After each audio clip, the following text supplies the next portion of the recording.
folks. Dr. Umar Johnson recently was on 105.1 FM out of New York, The Breakfast Club, with DJ Envy, Angela Yee, and Charlemagne the God.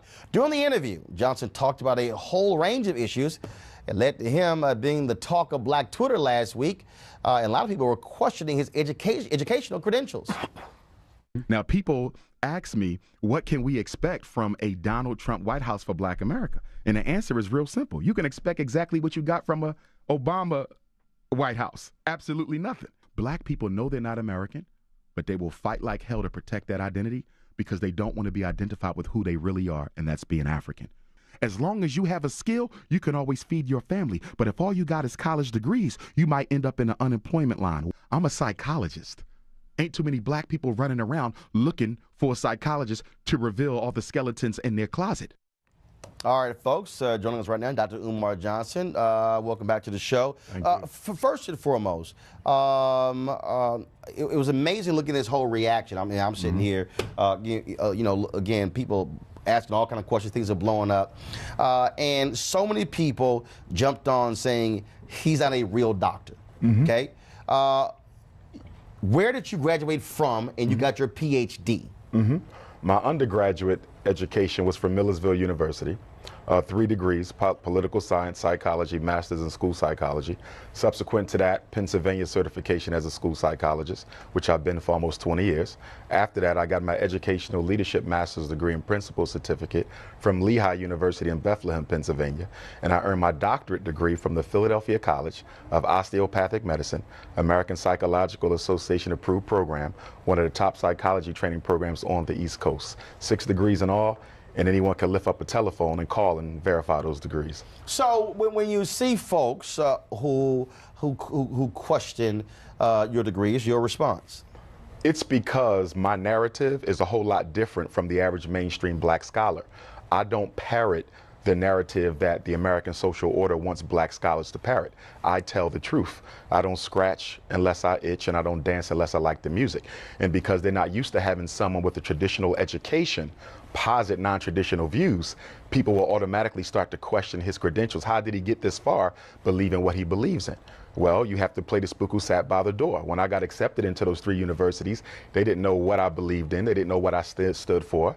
But as time went on, it revealed itself. But I'm unapologetically African, so I'm not really concerned with what people think about me personally. I have a job to do, and that is to awaken the sleeping consciousness of African people, not just in America, but all across the world.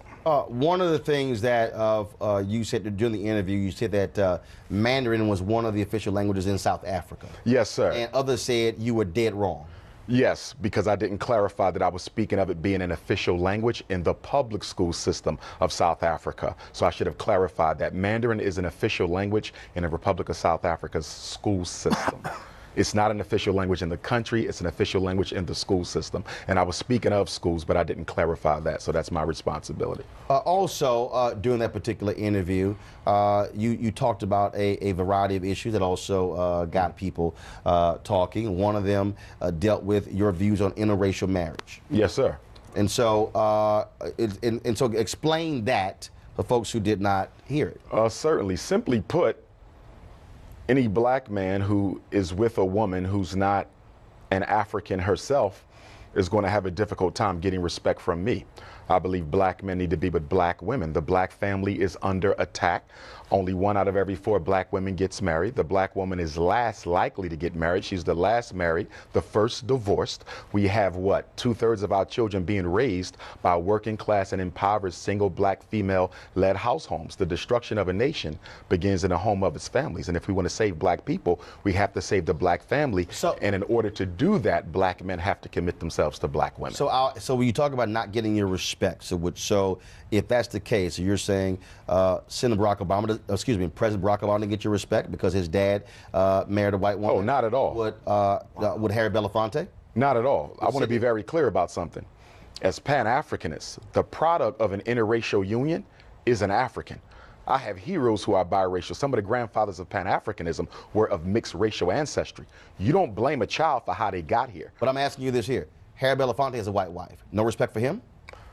It would be very, it doesn't matter. It doesn't matter your social status. So no, I didn't say social. I'm talking about the one who put the work in. Right, but you put him out. No, I'm asking you. So Harry Belafonte, Yes, sir. Sidney Poitier, Julian Bond, Vernon Jordan. And you're naming all them to say what? No, these are all African American men who have done some good things. No, who have married white women. But you said any black man who marries a white woman will not get your respect. Can I respond? Yeah, go ahead. And what I'm telling you is this. I don't care who you name.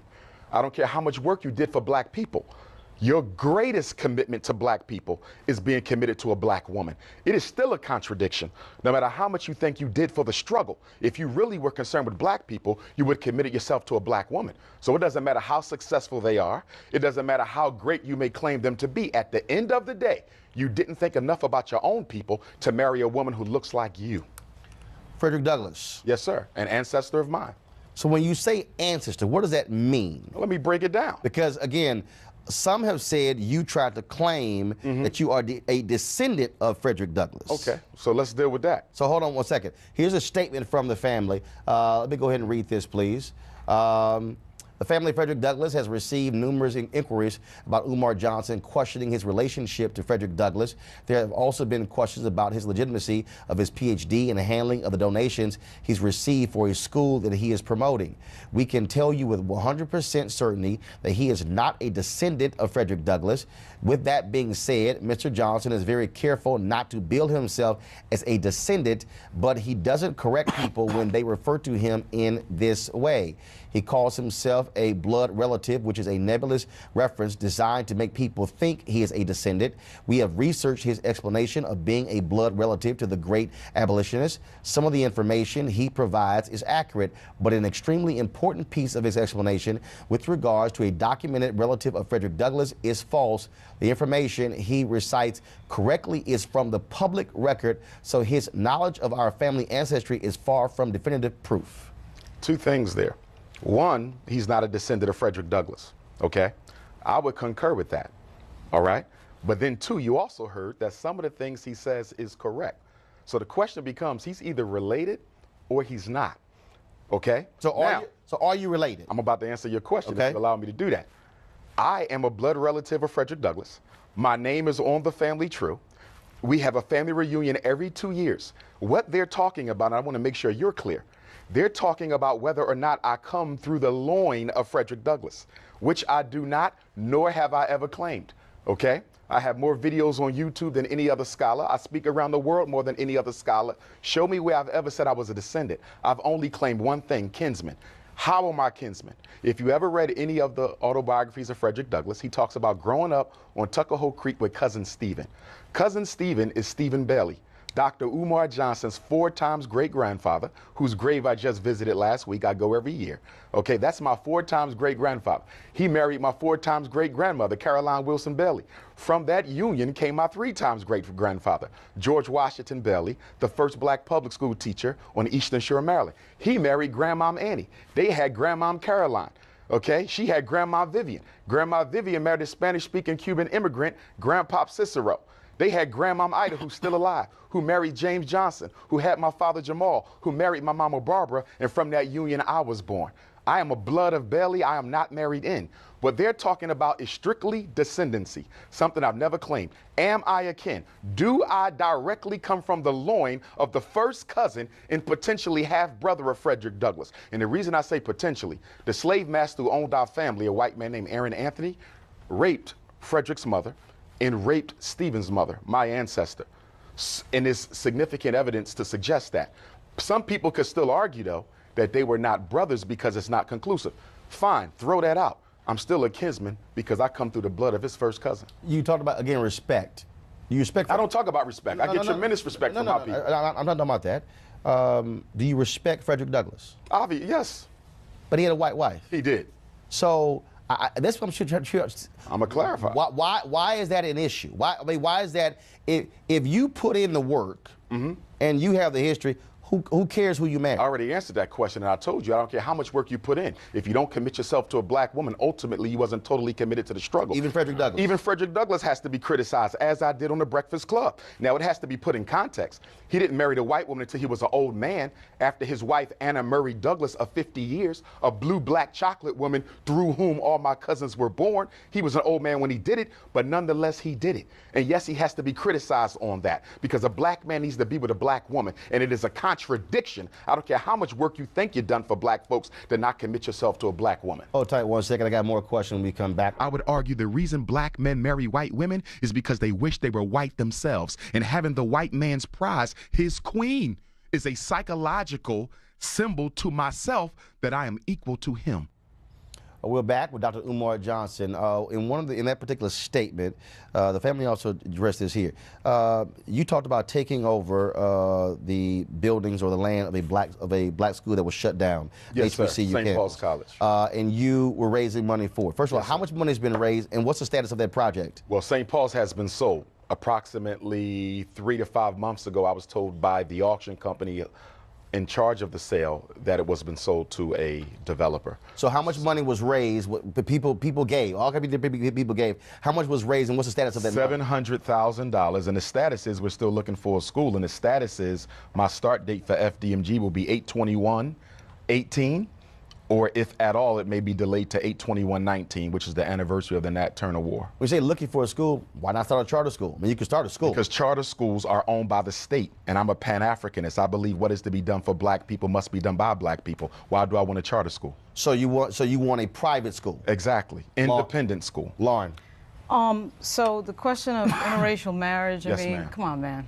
You're too smart for this. We got 43. I'm too smart for what? We got 43 million black people in this country. And we that got means over what? 190 million white people. You're going to sit here and say that if And you a got black half the person, black a white person get married, a black person, a white person get married, one can't understand the other person's struggle. You've seen It's not you've about seen Tim Wise, right? individualism. You've seen It's Reverend about Wallace. systematic You've seen white people who empowerment. understand racism very well. That doesn't mean they're going to do anything about The other thing it. that is obviously true is they understand racism when you see things like the murder of Medgar Evers, like the murder of Martin Luther King. They understand racism just And what fine. did they do about it? They understand us gaining just fine, and that's why murder happened. Based on right? what? So the idea that somehow a white person can't understand our struggle, I no could way. care less what they understand. I'm No asking way. you, what have they done systematically He already to told improve you that. the opportunities He of already white folks? told you He that. did not tell me yes, that. you did tell He tell did you not that. tell me that. You're going to tell me that guys like Tim Wise and Reverend Wallace don't understand What about race in Tim America? Wise? They don't understand race He in America? articulates They don't racism, so but all, what has he done to there are no white systematically people that understand race in eliminate it? America. There's not no a white white people. person There's in no America. white people that understand race in America. There's not a white person. Them going to Eugene. There's not a white person in America who has ever worked to systematically eliminate the white privilege that they benefit from vis-a-vis your oppression. You are lying. You know Eugene, 190 million people in America. Eugene. We're not going to go there. We're not. I haven't called me a liar, and you're cool. Well, it's a fact that Watch you're how lying. you talk It's to a me, fact or that watch you're how I lying. talk It's to a you. fact that you're I lying. understand you To want say white No, everybody, 1 second. Several things I don't allow. I don't allow the N-word. I don't allow coon. We can talk to one another and disagree, but I do not use racial epithets against And black that's people. fine, but he called me a no, liar. No. So the language needs to be watched on both Racial sides. epithets will not be used on this show And that's fine. by anybody. But how we talk to each other needs you to can be say up whatever you want, but no racial epithets will be used on this show about black people to black people. Eugene, your question. So, from your paradigm, from your perspective, Civil Rights Act isn't an act of white folk stepping up on behalf of black folk. Current criminal justice reform legislation moving isn't a current act of white folk stepping up on behalf of black folk. Folk that funded the civil rights movement in the 50s and 60s isn't an act of white folks stepping up on behalf of black folk. I'm sorry, as an American, because I define myself as an American, an African American. I'm sure you do. I live in a country that moves forward together. And I say that as a Republican. We move forward together. Yes, we have individual struggle. Yes, we have struggles. I'm not talking yes, we have. about Yes, no. Yes, we We're have. talking we about have systematic We have bias, systematic. disproportionality. We have- Finish indiscriminate. it. Finish it. 15 seconds. Then you answer. We have systematic struggles, and together as a country, moving forward to defeat those struggles. Really? So, based on what you said, I want you to give me examples of white folk, not individuals, but systematically. Why can't it be individuals? Excuse me. Why can't they be Excuse me. individuals? 1 second. I know you can't wait to 1 second defend them, answer. but let me 1 finish. second answer. Can I finish? Go. Okay, I'm going. Okay? You cannot name anything systematically done ever in this country by white people to equal the playing field for black folks. The Civil Rights Act, Johnson? Congress Lyndon literally Johnson? sits behind us. The Civil Rights Act, the Are Voting you Rights aware? Act. correct. Are you Both aware? of them. Are you aware? Hey, can I? Both of them. White people Second. are proud of you, son. Let me ask Scott Bolden. quick. I think the terminology and the narrative being used is a little misleading, not from you, but from this dialogue right here. Okay.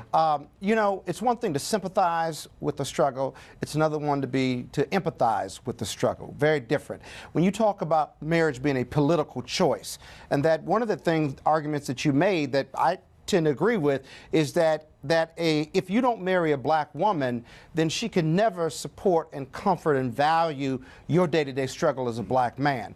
That being said, I do think that the level of the rhetoric that you use in regard to your Pan-Africanism is difficult for many of us, quote, in the mainstream to get our arms around. But this issue about black men and white women in the civil rights struggle is not a new discussion. My mother was a civil rights activist in Chicago, and she would often complain privately that, one, you can't sleep white and talk black, if you will. And that's always been in the American struggle, African-American struggle with ourselves. Yes, sir. The other thing is that we struggle with our own psychology about self-love and otherwise. And if we get our arms around that, that does make sense. Okay. But you would have to say that you know 190 million people. But you're being too One second. You would have to claim Answer, that. one Individuals second. don't Answer the matter. question. You'd have to claim No, that. go ahead and respond. Go ahead. And I agree with my brother's Scott. comments.